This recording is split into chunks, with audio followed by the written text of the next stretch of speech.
Maybe you know, maybe you don't. This is a little situation I ran across. All right, we're out here on vacation. We got this sweet Volkswagen Atlas rental car. Now it helps if you're smarter than the technology, but in this case, I'm not sure that's actually possible. This thing has got a lot of tech in it. So here's the situation we ran across. Let's say you're driving a car that has Apple CarPlay and you're using a map app and your verbal navigation with the map app is not working properly, or at least loud enough that you can hear it. What do? Well, if you're like me, you tried all of the volume controls on your phone and in the car on Apple CarPlay, and nothing has worked to this point.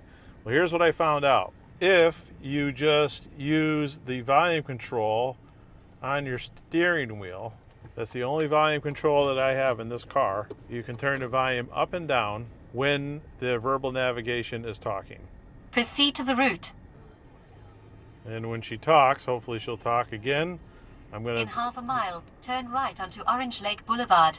turn the volume all the way up. At the stop sign, Turn the turn volume right down. onto Orange Lake. There we go. The volume's all the way down. If you want to change the volume of your voice navigation system, just do it while it's talking. It should be no problem. Maybe I'm the only one on the planet that didn't know this, but hope this helps. Thanks for watching.